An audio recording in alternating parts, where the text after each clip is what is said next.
Village Média sur Europe 1, le journal du village. Première info, le CSA veut faire vite pour France Média Monde. Procédure classique mais rapide, explique le CSA dans un communiqué pour nommer le nouveau PDG de France 24 et RFI. Après, vous le savez, l'annulation surprise du mandat de Marie-Christine Saragosse. En attendant, c'est Francis Huss, le doyen d'âge des administrateurs, qui assure l'intérim. Le CSA nommera le nouveau PDG de France Média Monde d'ici le 21 avril et Marie-Christine Saragosse est candidate à sa succession. Attention, parce que si je chante, vous devez chanter « On dirait le Sud ». Et toujours en été. C'est pas mal. Ouais, ces gens sont fous. Je parle de nous. Voilà, France 2 a choisi la Grande Motte, la célèbre station balnéaire, qui servira de décor au futur feuilleton quotidien de la 2, comme le révèlent nos confrères du Midi Libre.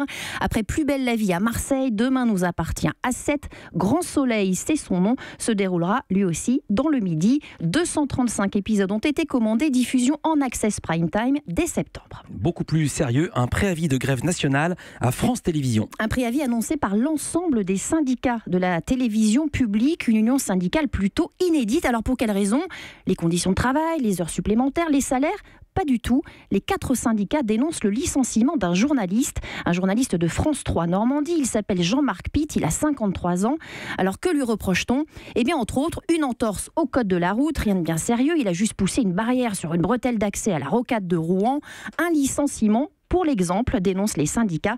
Dalilo Comodi, France 3 CGT, répond à Village Média. Un licenciement pour l'exemple, parce qu'un journaliste est, selon certaines hiérarchies, devenu ingérable, c'est rarissime. Le tract qui a été sorti, il s'intitule « Ça peut aussi vous arriver ». On est dans une entreprise qui est en train d'évoluer aussi dans la gestion des ressources humaines, ça fait partie de la nouvelle politique RH. On licencie, ensuite si on perd, tant pis, mais au moins on s'est débarrassé de celui qui gêne. Voilà, alors celui qui gêne est un ex-reporter de guerre, 26 ans de carrière à France Télévisions. Jean-Marc Pitt connaît bien la maison, comme on dit, et il a vu les choses changer.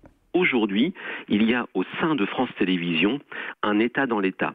Ce sont des gens qui ont fait une école d'administration, une école de commerce et qui ne connaissent rien au journalisme. Ils ont envie de rationaliser le coût d'un service public de télévision. Et ça donne les résultats que moi, je subis. Moi, je suis journaliste.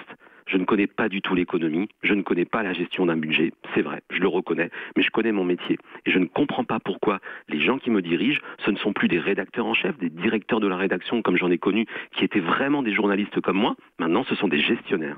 Alors il y a ce contexte général à France Télé, mais il y a aussi les relations entre les rédactions en région et les élus locaux, car Pitt est connu pour être un enquiquineur, selon le Canard enchaîné.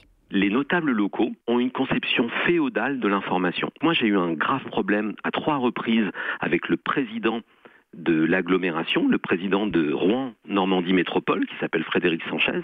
Il s'est offusqué de mes questions et aussitôt, il a appelé le directeur régional. La vraie raison de ce licenciement, c'est que mon directeur régional en a eu marre de recevoir des appels de ce monsieur qui a beaucoup de pouvoir et il a décidé de se débarrasser de moi. Alors France 3 Normandie aurait-elle cédé aux pressions d'un élu local ? L'histoire en tout cas n'est pas sans rappeler l'intervention de Laurent Wauquiez auprès de la direction de France 3 Auvergne, c'était au mois de janvier, pour faire déprogrammer un reportage qui lui déplaisait. Affaire à suivre. Merci beaucoup, Soisic Boisard. Europe 1.